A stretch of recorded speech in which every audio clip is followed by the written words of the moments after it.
नमस्कार प्रिय विद्यार्थियों, आज एक बार फिर आपका नेहा हिंदी क्लासेज में स्वागत है।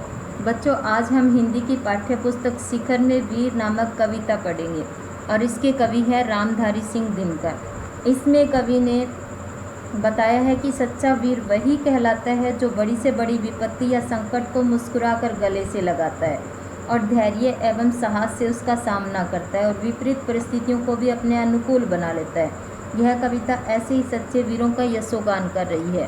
तो आइए बच्चों, अब हम कविता को समझते हैं। सच है विपत्ति जब आती है कायर को ही दहलाती है।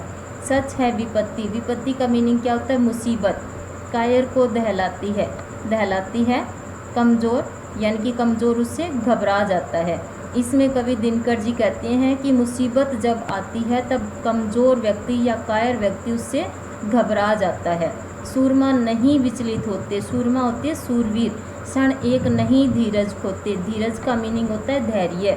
इसमें कवि ने बताया कि लेकिन वीर पुरुष बहादुर लोग अपने मार्ग से नहीं हटते, वे जरा सी देर के लिए वे अपना धैर्य नहीं खोते। विघ्नों को गले लगाते, कांटों में राह बनाते।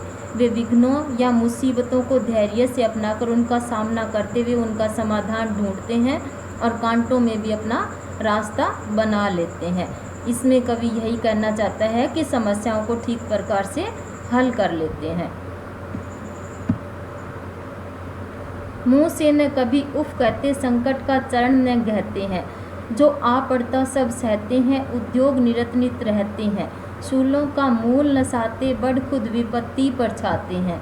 मुँह से कभी उफ न कहते, इसमें कवि कहता है कि वीर पुरुष मुसीबत के समय कभी भी मुँह से उफ तक नहीं करते, संकट का चरण न गहते और मुसीबतों का डट कर सामना करते हैं। जो आ पड़ता सब सहते हैं, जो विपत्ति होती है उन सभी को सहन कर लेते हैं।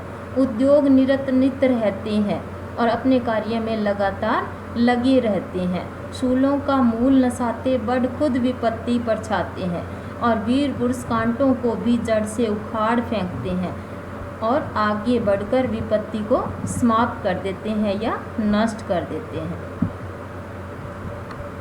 है कौन विघन ऐसा जग में टिक सके आदमी के मग में। खम ठोक ठेलता जब नर पर्वत के जाते पांव उखड़, मानव जब जोर लगाता पत्थर पानी बन जाता।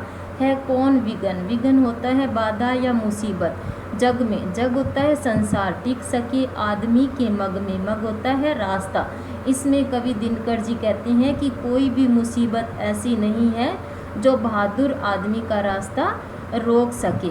खम ठोक ठेलता है जब नर पर्वत के जाते पांव उखड़, तब पहाड़ भी, जब पुरुषार्थ मनुष्य के उत्साह से आगे बढ़ता है, जब पुरुषार्थी मनुष्य उत्साह से आगे बढ़ता है तब पहाड़ भी हिल जाता है, यानी कि उसके भी पांव उखड़ जाते हैं।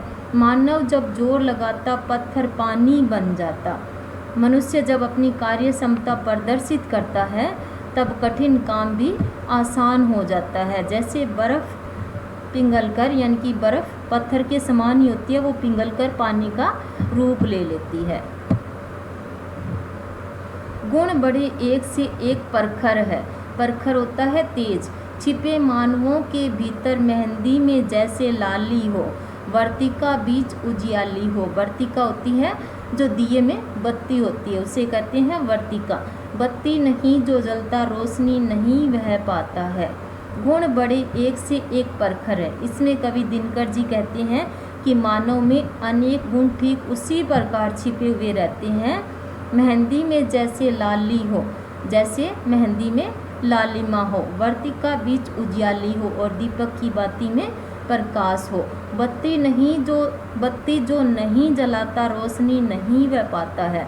जो व्यक्ति यह बत्ती नहीं जलाता है उसे कभी प्रकाश नहीं मिलता है। यानी कि कवि यही कहना चाहता है कि जो पुरुषार्थ नहीं करता उसे कभी भी कुछ भी प्राप्त नहीं होता या उसे कुछ भी नहीं मिलता।